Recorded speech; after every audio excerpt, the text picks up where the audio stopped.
Que la grâce de notre Seigneur Jésus, l'amour de Dieu le Père, ainsi que la précieuse communion du Saint-Esprit soit avec vous tous. Partout où vous êtes, partout dans le monde, vous qui nous suivez, des États-Unis d'Amérique, du Canada, de la Côte d'Ivoire, Togo, Gabon, Congo RDC, Haïti, Guadeloupe, de partout dans le monde, en Australie, il y a des gens qui nous suivent de partout vraiment dans le monde, partout où vous nous suivez, soyez richement bénis. Et je prie que le Saint-Esprit puisse te localiser là où tu es et puisse apporter la solution à ton problème et qu'il puisse répondre à ta prière que tu es en train de faire en ce moment. Tu veux que le Saint-Esprit te parle, tu veux qu'il t'apporte la solution. Alors c'est pour toi que je prie que le Saint-Esprit qui localise plus que Google Maps en un clin d'œil, peu importe la ville où tu te retrouves en ce moment, qu'il te localise et qu'il t'apporte la solution à ton problème et qu'il exauce ta prière dans le nom de Jésus. Tel est mon souhait pour toi. Alors, c'est toujours un plaisir, comme j'ai l'habitude de le dire, que nous puissions nous retrouver autour de la table du Seigneur pour manger sa parole, parce que sa parole est une nourriture et c'est une vraie nourriture. Mais ce n'est pas une nourriture pour notre corps physique, mais c'est la nourriture pour notre corps spirituel. Parce que n'oubliez pas, l'homme tel que tu es, l'être humain, est constitué de deux dimensions. La dimension physique, qui est le corps, et la dimension spirituelle qui est constituée de l'âme et de l'esprit. Et alors, dans la dimension spirituelle, ce n'est pas du pain qu'il s'agit pour se nourrir, pour grandir, pour se développer, pour aller de maturité en maturité. Pour ça, il faut la parole de Dieu. Voilà pourquoi nous aimons la parole de Dieu. Voilà pourquoi nous chérissons ces temps précieux d'échange, de partage autour de la parole de Dieu. En tout cas, moi, pour ma part, j'aime ce moment. J'aime le moment où je prends ma Bible, j'aime le moment où j'écoute des messages, j'aime le moment où Dieu me parle. Et alors là, comme aujourd'hui, comme en ce moment, le Seigneur s'apprête à nous parler et à nous donner un message. Alors, qu'est-ce que le Seigneur veut nous dire aujourd'hui? Prenons nos Bibles. Nous allons lire un verset dans Hébreux chapitre 11. Nous allons lire Hébreux chapitre 11. Le verset qui nous intéresse, c'est le verset 24. Voilà. Hébreux chapitre 11, le verset 24. Voici ce qu'il est dit. C'est par la foi que Moïse, devenu grand, refusa d'être appelé fils de la fille de Pharaon. Je répète, un puissant verset qui contient beaucoup de vérités que nous allons développer aujourd'hui par l'aide du Saint-Esprit. Hébreux chapitre 11, verset 24, c'est par la foi que Moïse, devenu grand, refusa d'être appelé fils de la fille de Pharaon. Alors, nous connaissons bien l'histoire de Moïse, ce grand prophète, ce puissant libérateur qui était l'image, qui annonçait la venue du véritable libérateur, non seulement d'un seul peuple d'Israël, mais le libérateur de toute la race humaine, le sauveur de toute l'humanité. Alors Moïse, lui, il a incarné, il a représenté, il a annoncé, il a typifié la venue de Christ. Alors ici, on nous dit que c'est par la foi que Moïse, devenu grand, refusa d'être appelé fils de la fille de Pharaon. Donc, je vais d'abord quand même établir le contexte pour que nous puissions comprendre de quoi il s'agit. Qu'est-ce qu'il a refusé et pourquoi a-t-il refusé et comment il a refusé et qu'est-ce qui lui a donné la force ou le droit de refuser quelque chose. Alors, c'est autour de tout ça que va s'articuler le message que le Saint-Esprit veut que nous puissions développer. Mais avant ça, établissons d'abord le contexte sur la vie de Moïse. Moïse est né dans un contexte qui était difficile pour les enfants d'Israël. Ils sont venus en Égypte et ils étaient bien reçus avec le pharaon qui était là, qui connaissait Joseph. Mais à la mort de Joseph, donc quand je dis ils sont venus, donc les parents de Moïse ainsi que tous les autres membres du peuple d'Israël, Moïse n'était pas encore né, parce que Moïse est né en Égypte. Et donc après la mort de Joseph, la Bible nous dit, il s'est élevé en Égypte un pharaon ou un roi qui ne connaissait pas Joseph. Et donc, il a vu que le peuple d'Israël, bon, le peuple hébreu commençait à se multiplier et il a eu peur, il s'est dit non, ce peuple commence à devenir puissant, il se multiplie, alors il risque de se retourner contre nous et surtout si il y a une nation, un adversaire vient ici nous combattre, ils vont se rallier à eux, ils vont devenir nos ennemis et ils risquent de nous chasser même de notre propre pays. Et donc le pharaon, il s'est dit non, on doit faire quelque chose pour anéantir ce peuple. Il a multiplié des stratégies, mais ça n'a pas marché.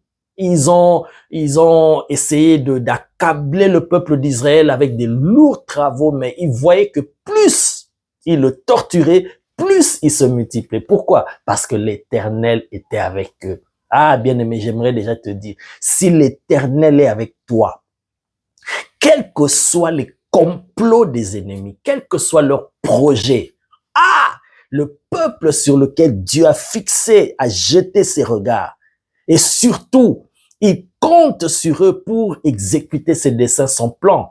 L'ennemi ne peut pas te détruire. Voilà pourquoi tu dois être sûr que tu es entre les mains de celui qui est indestructible. Ta vie est cachée avec Christ en Dieu.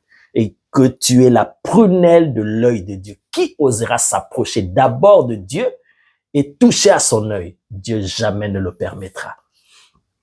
Et donc, il a essayé cette stratégie, ça n'a pas marché. Il s'est dit, bon, ok. Il est allé voir les sages-femmes qui aidaient les femmes hébreues à accoucher. Il leur a dit, dès que vous voyez que c'est un garçon, un petit garçon, il faut le tuer directement. Il faut le tuer. Il faut pas laisser vivre les petits garçons. Les filles, laissez-les vivre. Tout ça, pourquoi? Parce qu'il essayait d'éliminer d'éliminer le peuple hébreu et surtout d'empêcher leur multiplication, leur croissance. Mais ça aussi, ça n'a pas marché. Pourquoi? Parce que c'est l'Éternel qui veillait sur ce peuple, parce qu'il avait un projet, il avait un dessein avec ce peuple. Oh, bien-aimé, on ne combat jamais un homme, une femme dont sa vie est liée au dessein de Dieu. N'ose même pas, tu perds ton temps. Parce que l'Éternel ne permettra jamais que son fils ou sa fille soit anéanti. Jamais.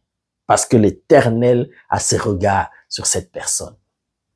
Et donc, quand il a développé cette stratégie, l'Éternel n'a pas permis à ces sages-femmes de commettre ces crimes. Et les sages-femmes, au lieu de tuer les petits garçons, il les laissait vivre. Et Pharaon, quand il a remarqué ça, il dit, mais pourquoi vous avez fait ça? Et eux, ils ont menti. Et ces sages-femmes ont menti en disant, mais ces femmes hébreues sont terribles. Dès que nous, on s'apprête à venir là, elles accouchent directement. Pharaon, bon, il s'est dit, ok, je vais changer de stratégie. Il dit maintenant, dès que un enfant, un garçon va naître parmi ces femmes hébreues, vous le prenez et vous le jetez directement dans le Nil. Vous prenez l'enfant, garçon, directement vous le jetez dans le Nil. Parce que là, il est sûr que l'enfant va mourir. Parce que là, il y a des crocodiles, il y a des caïmans, il y a des bêtes féroces qui vont dévorer l'enfant. L'enfant ne pourra même pas survivre. Une fois que vous le jetez dans le Nil, et c'est fini pour l'enfant. Et c'est comme ça que ça s'est passé, et c'est dans ces circonstances que Moïse va naître. Et quand Moïse naît, alors que tous les petits garçons étaient tués, étaient jetés dans le Nil, lorsque Moïse est né, sa maman remarque que c'est un garçon. La Bible dit, et la maman a vu que l'enfant était beau. Pas seulement beau en physique, mais la maman a vu aussi que cet enfant n'était pas n'importe quel enfant, n'était pas comme tous les autres enfants. Cet enfant avait un dessein extraordinaire. Lisons. Toujours dans Hébreu. Allons toujours dans Hébreu. Oh, Jesus, thank you. Hébreu, toujours chapitre 11, mais nous remontons quelques versets. Voici ce qu'il est dit. Verset 23. C'est par la foi que Moïse, à sa naissance, fut caché pendant 3 mois par ses parents, parce qu'ils virent que l'enfant était beau. Entre nous, dans la logique. Non, c'est juste à cause de la beauté de l'enfant, ils ont dit, waouh, cet enfant est beau. Malgré l'ordre du roi, non, on ne peut pas perdre cet enfant, on doit le cacher. Ce n'était pas seulement la beauté physique, c'était au-delà. Vous allez comprendre pourquoi c'était au-delà. C'est parce que c'est par la foi. La Bible commence en disant, c'est par la foi. Donc, quand les parents de Moïse ont posé cet acte-là, de se dire non, malgré l'ordre du roi, nous, on n'aura pas peur, on va pas tuer cet enfant-là, on va pas le jeter dans le Nil, mais on va garder cet enfant. On ne sait pas quel est son avenir, mais on sent qu'il y a quelque chose avec cet enfant d'étrange. Alors, on ne va pas le livrer à la mort pour qu'on le tue, mais on va le garder. La Bible dit, c'est par la foi. Donc, je répète, c'est par la foi que Moïse, à sa naissance, fut caché pendant 3 mois par ses parents, parce qu'ils virent que l'enfant était beau et qu'ils ne craignirent pas l'ordre du roi. Tout cela, ils ont fait cet acte par la foi. Alléluia. Oh my God, je suis tenté à parler de qu'est-ce que ça veut dire, c'est par la foi. Mais ça, la foi est tellement un sujet vaste que c'est un autre enseignement, c'est une autre étude. Mais voici ce que je peux déjà dire. La foi, elle te connecte à des réalités invisibles. La foi te connecte à des choses réelles.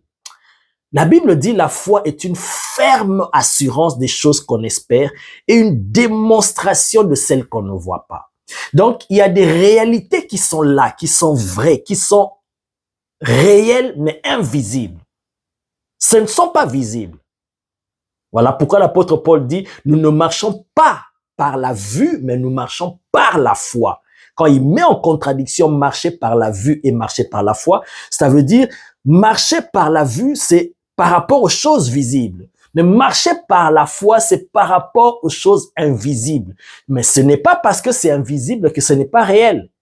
Ça existe, c'est un monde réel avec des réalités éternelles, des réalités vraies, mais c'est invisible aux yeux physiques. Mais ce sont des réalités qui sont là.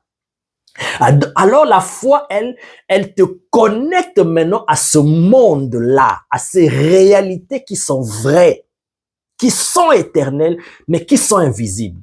Et tu ne comprends pas pourquoi tu peux poser un acte, tu ne sais pas pourquoi tu sens ce que tu sens, mais tu sens que tu dois faire ce choix-là. Tu sens que tu dois aller dans cette direction-là. C'est la foi. Si tu es un enfant de Dieu, attaché à Dieu, c'est la foi qui te permettra d'agir de la sorte. Voilà pourquoi il est dit ici, c'est par la foi que Moïse, à sa naissance, fut caché pendant 3 mois par ses parents, parce qu'ils virent que l'enfant était beau et qu'ils ne craignirent pas l'ordre du roi.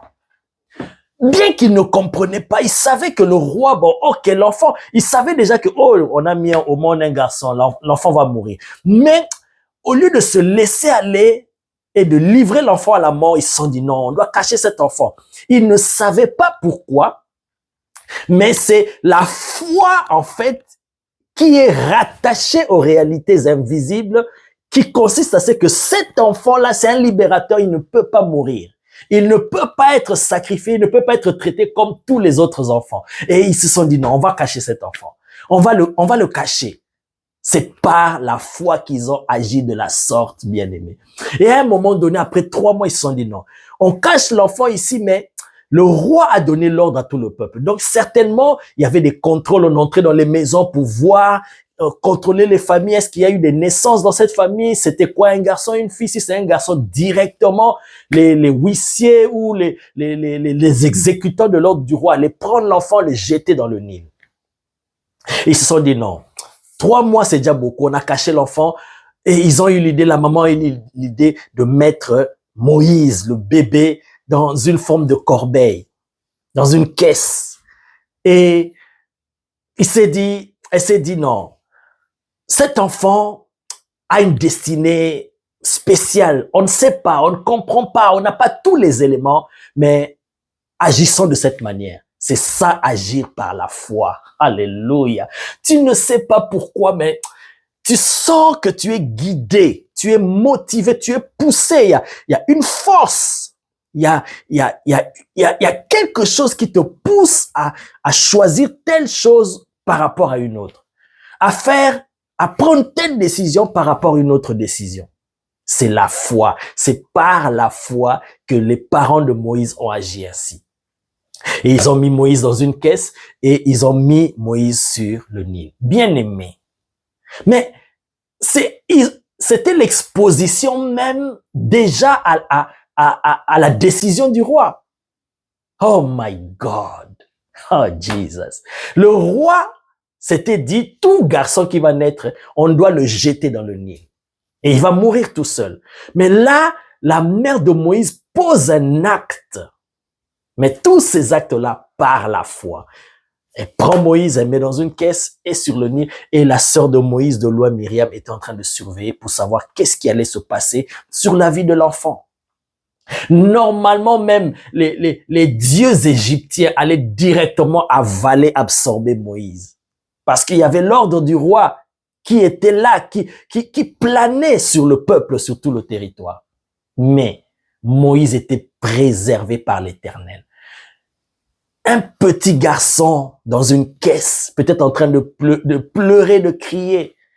Je suis sûr que même les crocodiles, les caïmans, les monstres marins qui s'approchaient de Moïse ne pouvaient pas toucher Moïse. Pourquoi? Parce que la main de l'Éternel était sur Moïse. Et jusqu'à ce que la fille de Pharaon, qui était allée se baigner près du Nil, a vu une caisse et entendu l'enfant crier. Regarde, mais c'est un enfant. En plus, c'est un garçon. En plus, c'est un hébreu. Donc, tout était réuni. Tous les éléments étaient réunis pour qu'on prenne l'enfant directement. On exécute l'ordre du roi Pharaon.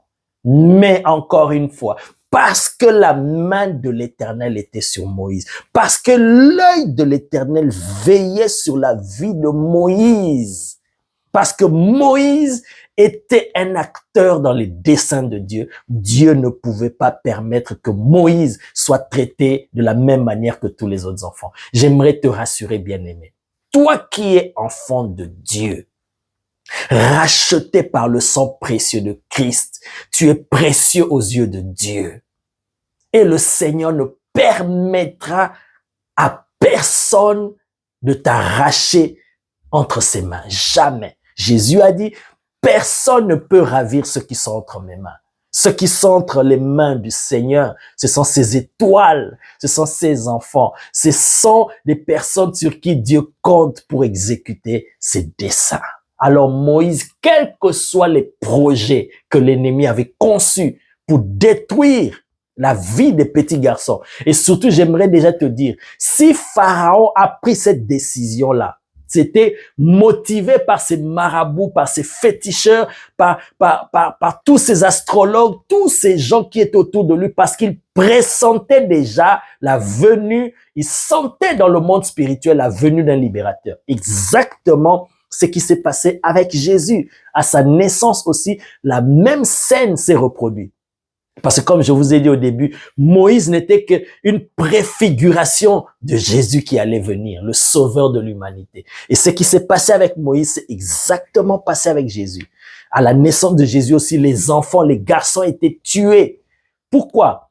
Parce que on avait dit à Hérode, mais tout ça l'a conduit par le monde spirituel, le royaume des ténèbres, parce qu'il sentait que le Messie allait naître, celui qui allait mettre fin au règne des ténèbres. Et ce royaume des ténèbres a inspiré à Hérode de chercher à tuer l'enfant Jésus. De la même manière, le Seigneur a veillé sur l'enfant Jésus et l'a protégé parce que il était le libérateur, comme il a fait avec Moïse. Et c'est comme ça que Moïse se retrouvait dans la maison de Pharaon. Celui qui cherchait à tuer Moïse, c'est celui-là même qui a élevé Moïse. Oh my God, ça me démontre la puissance de notre Dieu et ça me donne encore l'assurance de faire confiance en ce Dieu-là, que nous sommes entre des bonnes mains. Quand tu es entre les mains du Seigneur bien-aimé, tu vas être comme David. Tu vas être plein d'assurance. Quand tu dors, tu t'endors parce que tu sais que celui qui veille sur toi, il ne sommeille ni ne dort. My God. Pharaon, l'enfant que tu cherches à tuer, l'enfant à cause de qui tu as fait tuer tous les autres garçons, il est là juste à ta portée. Il est entré même dans ta maison, mais tes magiciens, tes astrologues, tes devins, tes enchanteurs, ils n'ont rien vu. My God, ça c'est la puissance de notre Dieu. Et il a fait exactement la même chose avec Jésus. Voilà pourquoi l'apôtre Paul dit, si celui qui ont crucifié Jésus, celui qui ont planifié tout ça, s'ils savaient qu'ils étaient en train de crucifier le Seigneur de gloire, ils n'allaient pas le faire. Ils étaient tellement aveuglés qu'ils ne savaient pas que ce qu'ils étaient en train de faire, mais ils étaient en train de se détruire eux-mêmes. My God, parce qu'ils n'ont rien vu venir dans ce qu'ils faisaient et ils planifiaient contre le Seigneur Jésus. Ils ne savaient pas que c'était la libération de l'humanité que Jésus était en train d'accomplir. Alléluia. Si Pharaon savait que cet enfant que j'ai recueilli chez moi, que je suis en train de préparer comme le futur Pharaon, c'est lui qui allait s'opposer à moi et devenir le libérateur de ce peuple, il allait le tuer directement le même jour que sa fille avait ramené Moïse. Alors, c'est comme ça que Moïse a été élevé, comme étant le fils de la fille de Pharaon. Maintenant, Moïse est élevé dans ces conditions-là. Il a été instruit, la Bible dit, dans toute la sagesse des Égyptiens. Il a été préparé et formé. Donc, il était un Égyptien. Mais quand il est devenu grand, voilà maintenant le verset 24, c'est par la foi que Moïse, devenu grand, il refusa d'être appelé le fils de la fille de Pharaon. C'est là maintenant que je commence notre message. Lorsque Moïse est devenu grand, il s'est dit non. Moi, je ne suis pas le fils de la fille de Pharaon. Je refuse cette identité. Cette identité qu'on m'a fait coller depuis la naissance. Je refuse cela. Mais quand est-ce qu'il a refusé? Pas quand il était enfant. La Bible précise bien. Quand il est devenu grand, quand il a atteint l'âge adulte, la maturité, on ne parle pas ici du physique. On parle d'une dimension spirituelle, bien-aimé. Alléluia. Oh my God. Lorsqu'il a grandi, il a commencé à réaliser, à comprendre. Parce que lorsqu'il était enfant, on l'a bombardé de beaucoup de choses. Il a compris qu'il était égyptien. Mais lorsqu'il a commencé à grandir, à atteindre un certain âge, il a commencé à sentir des choses. Il a commencé à comprendre des choses. Et la lumière commençait à venir en lui, une certaine connaissance. Et il a compris, non, moi, je ne suis pas un Égyptien. Je vais ouvrir juste une parenthèse rapidement. Voilà pourquoi vous allez comprendre pourquoi Moïse a été d'abord gardé pendant 3 mois auprès de sa mère. La Bible dit, sa mère l'avait caché pendant 3 mois d'abord avant de le laisser sur le Nil. Et même lorsqu'il est allé sur le Nil, la Bible dit, lorsque Myriam a vu que la fille de Pharaon l'a recueillie, Myriam s'est approchée et c'est comme ça que Myriam a négocié pour que Moïse soit allaité par une femme hébreu. Et la fille de Pharaon a permis cela, a dit à la maman de Moïse, alors que la fille de Pharaon ne savait pas, mais elle dit à la maman de Moïse, alors vas-y, allaite cet enfant, après tu vas me le ramener. Et c'est pendant ce temps bien-aimé que Moïse recevait la véritable instruction. C'est en ce moment-là que sa vraie mère, sa maman, lui inculquait les valeurs d'être enfant de Dieu. Il était encore bébé, il ne comprenait rien. Il prenait le sein de sa mère. Il ne comprenait rien, mais la maman lui parlait, lui inculquait la vérité. Voilà pourquoi, bien-aimé, il est dit que l'enfant, alors qu'il est encore jeune, instruis-le dans la voie du Seigneur. Quand il grandira, il ne s'en détournera pas. Même si tu penses que l'enfant ne comprend pas, toi, inculque les valeurs. C'est pendant ce temps-là que Moïse recevait les instructions de sa mère. Même s'il ne comprenait pas, mais ça entrait dans son ADN. Ça entrait à l'intérieur, au plus profond de lui, dans son inconscience, dans son subconscient. Et lorsqu'il a grandi, ces paroles ont commencé à remonter en lui et qu'il commençait à comprendre qu'il était un Hébreu et non un Égyptien. Alors, c'est comme ça qu'il a commencé à prendre conscience et c'est alors qu'en ce moment-là, il a pu refuser maintenant, affronter la colère du roi en rejetant l'identité qu'on lui avait collée, l'identité qui n'était pas son identité. Il a rejeté cela, il a renoncé à cela, il a refusé d'être appelé fils de la fille de Pharaon. Mais il a fait cela seulement lorsqu'il a grandi. Quand il était enfant, il ne pouvait pas. Voilà le message que le Seigneur veut nous donner, bien-aimés. Nous avons reçu beaucoup d'identités. Nous avons hérité de beaucoup de mauvaises choses venant de nos parents, venant de nos arrière-grands-parents. Mais nous ne pouvons les refuser que lorsque nous grandissons, lorsque nous sommes encore enfants. Là, j'entre dans le domaine spirituel. Je ne parle pas du physique. Je ne parle pas de l'âge physique parce que tu peux avoir 40 ans dans le physique, dans ton âge biologique, 30 ans. Mais spirituellement, tu es encore un bébé, tu es encore un enfant. Et alors, dans ces conditions-là, bien-aimé, tu ne peux rien refuser. As-tu déjà vu un enfant refuser de quelque chose catégoriquement et son refus est respecté? Jamais. On va traiter cela de caprice. Donc, il ne pourra pas jouir des effets de sa décision parce qu'on se dit c'est un enfant. Il n'a rien compris de la vie. Il ne sait rien, il n'a même pas réfléchi à ce qu'il dit. On va pas prendre cela au sérieux. Même dans le spirituel, bien aimé, dans le domaine spirituel. Très souvent dans nos prières, nous prions, je refuse l'identité du diable, je refuse le nom qu'on m'a donné, je refuse ces malédictions, je refuse les liens de famille, je refuse. Très souvent, nous faisons cela, nous refusons bien sûr. Mais est-ce que cela crée quelque chose dans le monde spirituel? Si nous sommes encore enfants, bien-aimés, même les démons vont se dire, mais celui-là, il fait même pas le poids et il parle. Donc, ça va rien changer dans le monde spirituel. Mais si tu veux changer des choses, en refusant des choses, tu veux que les choses changent aussi. Ce que tu vas refuser, comme Jésus a dit, ce que vous allez refuser sur la terre, ça va être refusé dans le ciel, dans le domaine spirituel. Alors là, il faut grandir.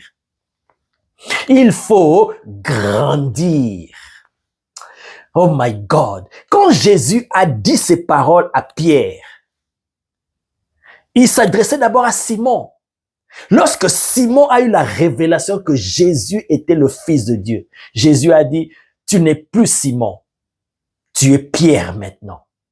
Pourquoi? Parce que, oh my God, tu reçois une connaissance qui te propulse dans le domaine de la maturité, de la croissance. My God. Ah, bien-aimé, la croissance dans le domaine physique est différente de la croissance dans le domaine spirituel. Dans le domaine physique, la croissance, c'est par rapport à ton âge, comment tu évolues, comment tu manges, comment tu te développes. Mais dans le spirituel, il n'y a qu'une seule chose qui détermine ta croissance, qui montre que tu grandis, c'est acquérir la connaissance venant de Dieu. Et plus vite tu as la connaissance de Dieu, plus vite tu grandis dans le spirituel. Et plus tu grandis dans le spirituel, plus tu as du poids. Et plus tu as du poids, plus tu sais agir dans le spirituel. Et les démons, les puissances des ténèbres vont se soumettre à toi, vont t'obéir. Mais si tu ne pèses pas dans le spirituel, si tu n'as pas grandi, tu n'as pas la maturité, bien-aimé, tu ne pourras rien. C'est alors que lorsque Jésus a transformé Simon en Pierre, en d'autres termes, je peux dire, Simon était encore un enfant. Et Pierre, c'était maintenant un enfant qui a grandi, qui a atteint la maturité. Et c'est alors que quand tu arrives dans la dimension de Pierre, de la maturité, c'est là maintenant qu'on te donne les clés. On ne peut pas donner les clés à un enfant. Tu ne peux pas prendre les clés de ta Bentley, tu ne peux pas prendre les clés de ta Rolls-Royce, de ta nouvelle Tesla, tu donnes ça à ton petit enfant. Mais non! Même si il a grandi, il a peut-être 14 ans, 15 ans, mais tu sens qu'il n'y a pas encore la maturité, mais tu dis non, ça, il va cogner ça juste en sortant d'ici. Tu vas attendre pour voir si l'enfant vraiment a mûri, a grandi. Là, tu vas lui donner les clés. C'est pareil. Jésus, lorsqu'il a vu par la connaissance, parce que la plus grande connaissance, le plus haut niveau de connaissance qu'un homme puisse atteindre, c'est connaître Christ. Au-delà de la connaissance de Christ, il n'y a pas un autre niveau de connaissance élevé. My God! Lorsque Pierre est entré dans cette dimension de la connaissance de Christ, de connaissance de Jésus, Jésus a dit, tu es heureux. Tu es heureux parce que tu entres dans la dimension où tu deviens maintenant un homme. Et quand tu deviens un homme, je te donnerai les clés de commande. Aïe, aïe, aïe. Tu as maintenant le bâton de commandement. Il dit, ce que tu lieras sur la terre sera lié dans les cieux. Ce que tu délieras sur la terre sera délié dans les cieux. Dans d'autres versions, on dit, ce que tu vas refuser sur la terre sera refusé dans les cieux, dans les dimensions physiques. Donc, lorsque tu vas dire quelque chose ici sur la terre, je refuse les œuvres de l'ennemi dans ma vie. Je refuse la pauvreté. Je refuse la malédiction. Je refuse tout ce que l'ennemi veut coller à ma vie. Bien-aimé, quand tu refuses cela, il y aura des effets dans les cieux, dans la dimension spirituelle. Pourquoi? Parce que tu as grandi. C'est par la foi que Moïse, devenu grand, refusa d'être appelé fils de la fille de Pharaon. Tant qu'il n'était pas encore devenu grand, tant qu'il n'avait pas encore grandi, il ne pouvait pas refuser. Il ne pouvait que se soumettre à tout ce qu'on lui a enseigné, tout ce qu'on lui a donné. Alléluia. Voilà pourquoi l'apôtre Paul révèle quelque chose de puissant dans ce verset, dans Galates chapitre 4, verset 1. Il dit, aussi longtemps que l'héritier est enfant, my God, il ne diffère en rien d'un esclave, bien qu'il soit le maître de tout. Wow! C'est un verset puissant, c'est un verset, oh my God.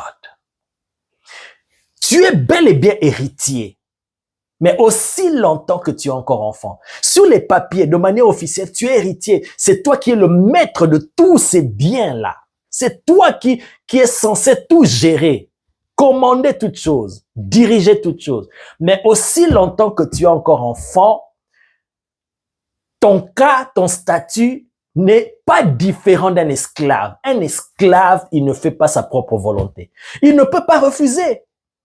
Qu'est-ce qu'un esclave peut refuser? Il ne peut rien refuser. Et quand tu oses refuser, on te dit, mais attends, toi tu blagues, tu es un esclave. Tu ne peux pas refuser. De la même manière dans le spirituel. Quand tu es encore enfant, tu restes enfant dans le domaine spirituel, tu es comme un esclave pour les démons, pour les puissances des ténèbres. Ils se disent, mais attends, qu'est-ce que tu as refusé? Toi, tu es un enfant. Donc, tout ce que tu fais là, c'est le bruit. Et ils ne vont même pas se soumettre à ton autorité. Pourquoi? Parce que tu es encore un enfant. Mais quand tu grandis dans le domaine spirituel, bien-aimé, oh my God, là, tu peux refuser. Donc, aussi longtemps que tu demeures encore enfant, tu n'es pas différent d'un esclave. Nous sommes des héritiers de Dieu. Nous sommes co-héritiers avec Christ, bien-aimé. Mais aussi longtemps que nous ne cherchons pas à grandir spirituellement, nous restons toujours des bébés. Nous ne cherchons pas à connaître Dieu. Nous ne cherchons pas à entrer dans la connaissance de Dieu qui nous fait grandir, bien-aimé. Malgré notre statut d'héritier, mais nous ne sommes pas différents des esclaves. Ça veut dire on va nous faire subir des choses, même que nous ne voulons pas. Voilà pourquoi Dieu dit ces paroles qui retentissent dans l'univers. Mais on sent le cœur lourd de Dieu en disant ces paroles. Mon peuple est détruit parce qu'il lui manque la connaissance. Mon peuple n'est pas détruit parce que les démons sont plus forts, que Satan est plus fort. Non, mon peuple est détruit parce qu'il lui manque la connaissance. Juste, c'est ça la seule raison. Or, c'est la connaissance qui te fait grandir. L'ignorance te maintient dans l'esclavage, te maintient dans un état où tu n'es pas différent d'un esclave. Voilà pourquoi le diable ne veut pas que le peuple de Dieu grandisse. Mais Dieu veut que nous puissions grandir, que nous puissions atteindre la maturité et que nous puissions agir comme Moïse. En devenant grands, bien-aimés, nous pouvons commencer à donner des ordres. Nous pouvons commencer à refuser tout ce que nous ne voulons pas et appeler ce que nous voulons. Pourquoi? Parce que nous sommes devenus grands. Alors, bien-aimés, ce message d'aujourd'hui que le Saint-Esprit te donne, c'est pour que tu refuses de rester au niveau d'être enfant, d'être toujours bébé spirituel, d'être toujours un enfant. On va te manipuler, on va t'imposer des choses, même si tu ne le veux pas, on va t'imposer. Si tu essaies de réagir, ça ne va même pas marcher, on ne te prendra même pas au sérieux, tu ne pourras pas produire des résultats. Même si tu es un enfant de Dieu, tu es héritier, bien sûr, mais tu n'es pas différent d'un esclave. Bien que tu es censé jouir de tout. Tout ça, ça t'appartient. Mais c'est parce que tu es bébé, tu es ignorant, alors tu ne peux pas jouir de tout ça. Il y aura des tuteurs, il y aura des personnes qui vont te diriger. Ah, moi, je refuse cela. Je veux grandir et je veux agir en responsable. Refuser tout ce qui est de l'enfance. L'apôtre Paul dit, lorsque j'étais enfant, je pensais comme un enfant, je parlais comme un enfant et je raisonnais comme un enfant. Mais lorsque je suis devenu homme, voilà. Être enfant, ce n'est pas mauvais. À tous ceux qui l'ont reçu, à ceux qui croient en son nom, la parole a donné le pouvoir de devenir enfant de Dieu. Nous devenons enfants de Dieu, nous naissons de nouveau. Oui, c'est bien. C'est la première étape. Mais ne restons pas enfants. Nous devons devenir des fils. Si nous restons enfants, Dieu ne va pas se servir de nous. Mais nous devons devenir des fils. N'oubliez pas cette parole. Car un enfant nous est né, un fils nous est donné. Oui, nous devons commencer par ce stade-là. Même Jésus est passé par là. Nous devons naître. Mais pour que tu deviennes un don pour l'humanité, une bénédiction pour la société, pour les nations, tu dois devenir un fils. Tant que tu es encore un enfant, le Père ne peut pas t'exposer. Il ne peut pas te donner comme don, my God. Il faut grandir, il faut devenir fils. Jésus, merci. L'apôtre Paul dit, Lorsque j'étais enfant, parce que je dois passer par ce stade-là. J'étais enfant. Il y avait un langage, je parlais comme un enfant. Je pensais comme un enfant, je raisonnais comme un enfant, j'agissais comme un enfant. Et on te prend pas au sérieux. Mais lorsque je suis devenu homme, j'ai fait disparaître tout ce qui était de l'enfant. Alors là, maintenant, je deviens une bénédiction. My God, mon langage change. Mon comportement, ma manière d'agir change. Et tu vas voir que tu entres dans tes droits et tu vas jouir de tout ce que l'Éternel te donne. Alors, bien-aimé, comme Moïse, sache que ne peut refuser une identité qu'il ne veut plus, ne peut refuser un statut qu'on lui a collé, ne peut refuser un niveau de vie qu'il ne veut plus, ne peut refuser toutes ces choses et changer de position, changer de dimension, changer de statut que celui qui est devenu grand. C'est par la foi que Moïse, devenu grand, refusa d'être appelé fils de la fille de Pharaon. Et quand il a refusé, bien aimé, le déclic s'est passé dans sa vie. Il est entré dans le chemin de sa destinée. Mais or, pour arriver là à refuser, à prendre cette décision, tu dois grandir, tu dois devenir un homme, une femme mature. Alléluia. C'est alors que tu peux dire non. Et quand tu dis non, c'est non. Même dans le monde des ténèbres, on te prend au sérieux. Tu dis, je ne veux pas que cette situation continue. Dans ma famille, tu imposes des lois. Bien-aimé, aïe, aïe, aïe, aïe, aïe. Tu remarques maintenant que parfois nous prions beaucoup, nous refusons telle situation, nous détruisons les œuvres du diable. Mais tant que tu es enfant, la situation ne va pas changer. Il faut grandir. Aspire à grandir.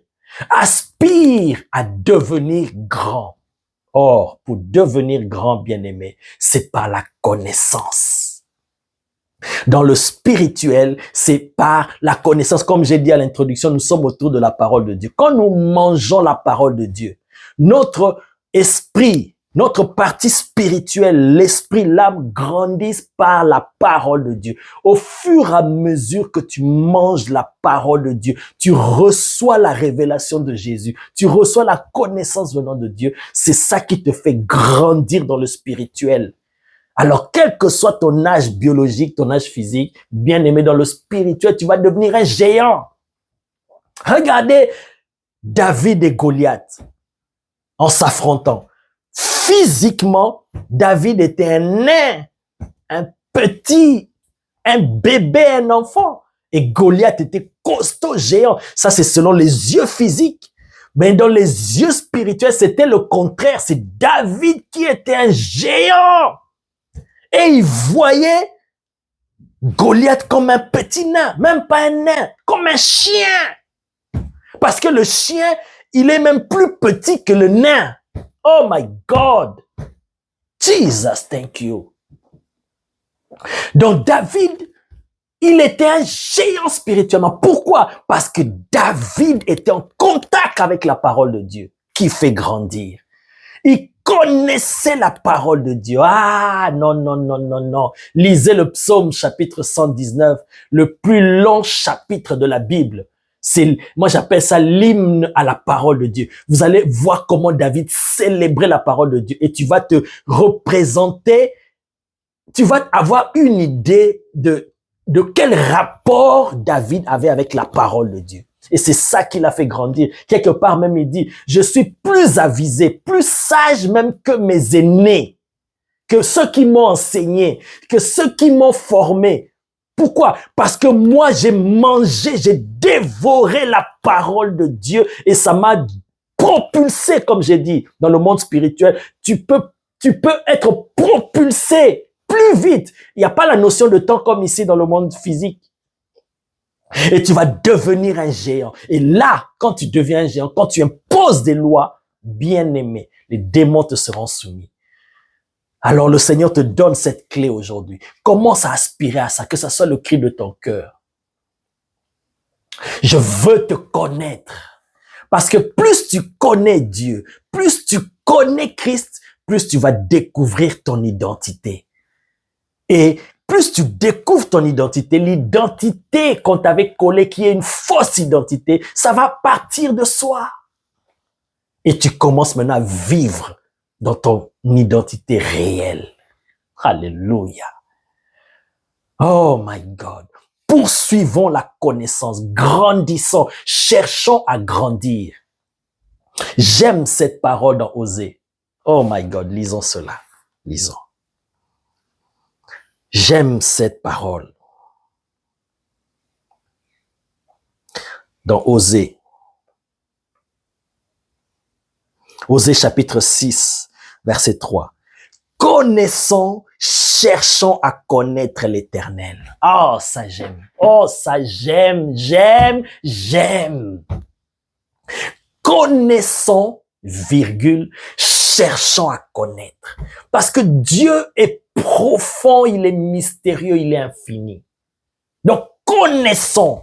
Quand tu connais, tu entres dans la connaissance, tu poursuis cette connaissance de Dieu, cette quête. Tu deviens un chasseur de Dieu. Tu cherches à connaître Dieu. Bien-aimé, plus tu t'approches de lui, plus tu te rends compte qu'il est loin de nous. Plus ta connaissance grandit, plus tu sens que ta connaissance est rien par rapport à Dieu, à l'infinie grandeur de Dieu. Et là, ça te donne encore à chercher à le connaître. Connaissons, virgule, cherchons à connaître l'Éternel. Et c'est ça, bien-aimé, qui nous fait grandir. Ah, c'est ça qui nous fait grandir. Voilà, c'est ce qui explique que parfois dans nos assemblées, tu peux voir quelqu'un qui a fait 10 ans dans l'église, 15 ans à l'église. Mais tu sens que c'est encore un enfant.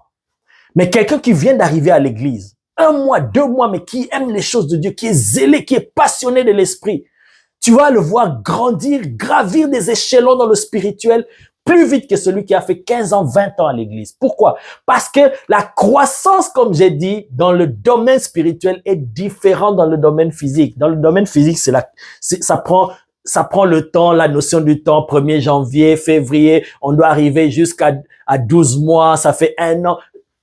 Dans le spirituel, il n'y a pas ça, il n'y a pas la notion de temps comme ici. Non! Ça ne dépend que d'une chose. Ta soif de chercher à connaître Dieu.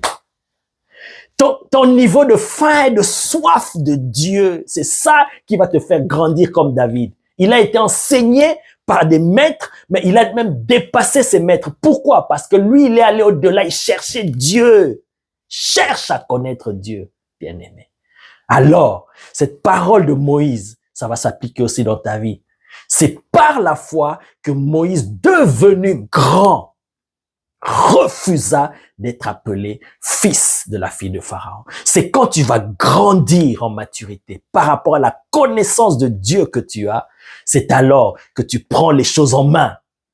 Tu seras cet héritier qui n'est plus dirigé par des tuteurs, par des administrateurs, mais tu seras cet héritier maintenant qui prend les commandes de son héritage et qui jouit de son héritage.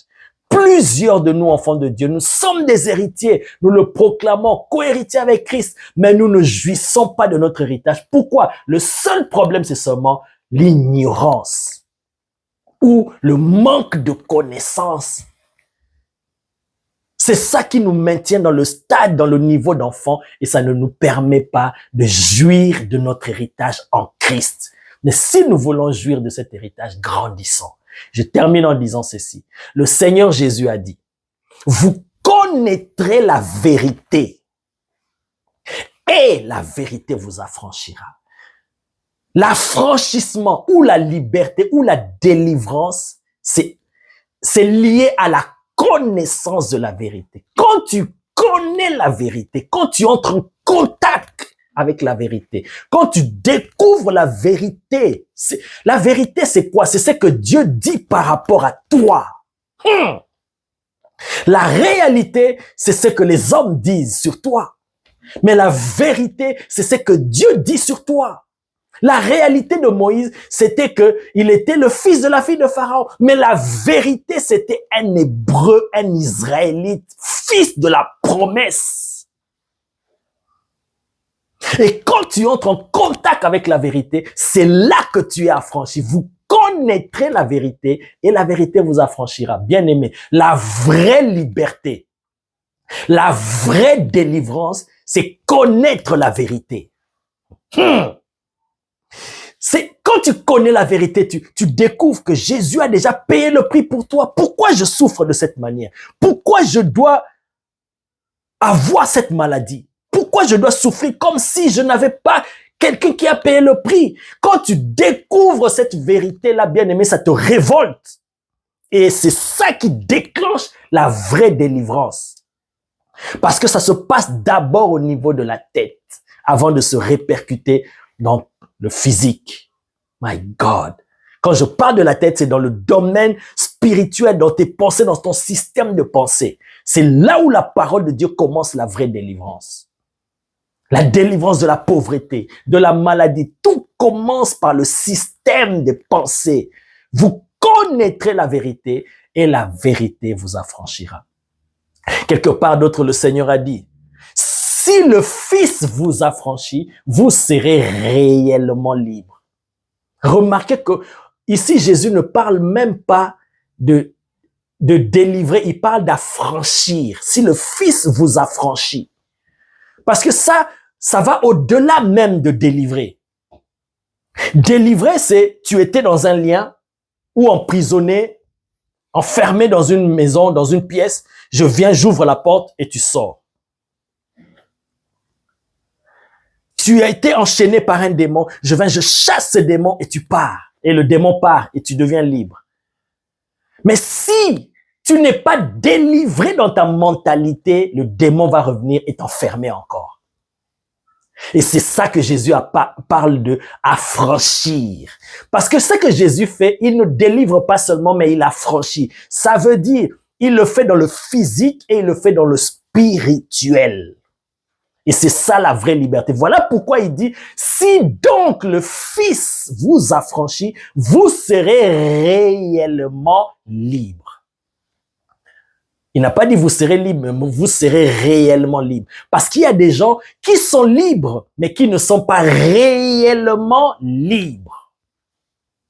Voilà pourquoi il y a des personnes qu'on ne fait que délivrer tous les jours, tout le temps. Parce que quand on les délivre, ils deviennent libres, mais ils ne sont pas réellement libres. Alors, comment faire pour devenir réellement libre? Alors là, le Fils doit t'affranchir. Si donc le Fils t'affranchit, tu seras réellement libre. Et l'œuvre que Jésus fait pour affranchir, c'est qu'il te donne la connaissance.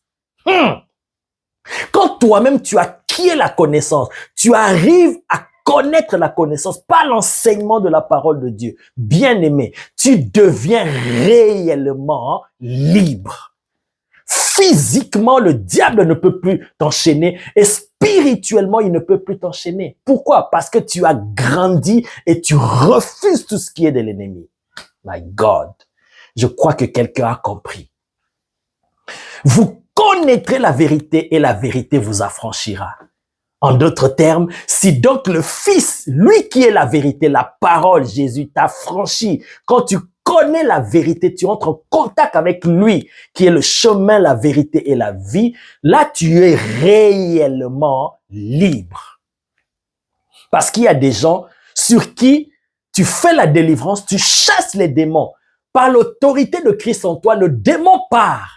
Mais si la personne reste comme ça, sans être enseignée, sans recevoir la connaissance de Christ, sans grandir, sans la croissance spirituelle, bien aimé, cette personne est devenue libre, mais pas réellement libre. Pourquoi? Parce que le démon va revenir. Et s'il trouve que la personne est vide, il n'y a rien en lui, la personne ne pèse pas, il n'y a pas la connaissance de Dieu en lui, le démon va revenir, ce sera pire. Donc cette personne a été libre, mais pas réellement libre.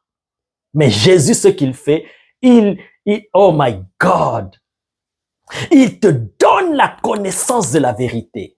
Il a franchi, ça veut dire, il te donne la délivrance et physique et spirituelle.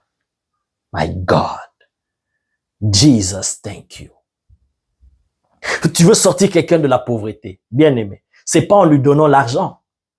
C'est pas en lui donnant l'argent, va faire les affaires. tu vas lui donner l'argent, un bon capital va faire les affaires, la personne redeviendra pauvre. Pourquoi? Parce que tu l'as aidé physiquement, mais tu l'as pas aidé spirituellement. La personne s'est dégagée de la pauvreté à un certain moment, n'a pas été réellement libre. Mais pour que la personne soit réellement libre de l'esprit de pauvreté, non seulement tu chasses l'esprit de pauvreté, non seulement tu l'aides, mais aussi tu l'enseignes. La personne reçoit la connaissance de la vérité qui l'a fait grandir et il est capable maintenant à lui-même, de par lui-même, parce qu'il est maintenant un adulte, de savoir comment marcher et de savoir dire non à tout ce qui est de l'ennemi. Et l'ennemi ne pourra plus le contrôler. L'ennemi ne sera plus son tuteur. Pourquoi? Parce qu'il a reçu la connaissance. Donc la clé de toute chose, bien-aimée, la clé de la délivrance, c'est d'abord recevoir la connaissance de Christ. C'est rechercher à connaître Christ, à avoir une intimité avec Christ, à vivre avec Christ, à marcher avec Christ. Et là, tu seras réellement libre. Et quand tu es réellement libre, c'est alors que maintenant tu jouis de ton héritage en tant que fils et fille de Dieu. Père, merci, j'ai libéré ta parole. Ta volonté est que nous puissions grandir. Ta parole nous dit, cela est bon et agréable à Dieu notre Sauveur qui veut que tous les hommes soient sauvés et parviennent à la connaissance de la vérité. Tu ne veux pas seulement que nous soyons délivrés, que nous soyons guéris, que nous soyons sauvés, mais tu veux aussi que nous puissions parvenir à la connaissance de la vérité. Parce que c'est ça qui nous introduit dans la vraie liberté. C'est ainsi que nous serons réellement libres et nous serons capables de jouir de notre héritage parce que nous aurons grandi, nous aurons atteint la stature de Christ. Nous serons devenus des fils matures et nous pouvons être une bénédiction non seulement pour l'humanité, mais aussi pour l'Église. Et nous pouvons aider les autres. Oh, merci Jésus pour cette connaissance que tu nous donnes. Crée en nous la faim et la soif de te connaître. Que nous devenions des chasseurs de Dieu, des passionnés de Christ, comme l'apôtre Paul, qui ne voulait rien savoir d'autre que connaître Christ ainsi que la puissance de sa résurrection. Oh Seigneur, oui, moi je le veux. Je veux te connaître. Et je veux encore chercher à te connaître. Je crois que c'est le désir aussi de mon frère et de ma sœur qui me suit en ce moment. Permets que nous puissions atteindre cette maturité afin que nous devenions réellement libres et que nous puissions jouir de notre héritage en tant qu'enfants de Dieu, en tant qu'héritier de Dieu et co-héritier avec Christ. Merci Père, parce que le Saint-Esprit travaille pour que ces réalités soient vraies dans nos vies, que nous puissions expérimenter cela. Merci Père, parce que nous entrons dans cette dimension.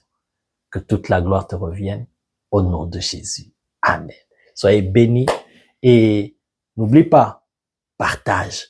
Si par hasard tu es tombé sur cette vidéo, je te dis que ce n'est pas par hasard. Toi, tu penses que c'est hasard, mais c'est l'Esprit de Dieu qui t'y a conduit. Et si tu n'es pas encore abonné à notre chaîne, abonne-toi. Comme ça, tu recevras des nouvelles notifications lorsqu'il y a des vidéos, des messages. Et aussi, surtout, partage, parce que c'est la parole de Dieu. Contribue à l'évangélisation, que le Seigneur se souvienne de toi, ainsi que de toute ta postérité. Soyez richement bénis. Amen.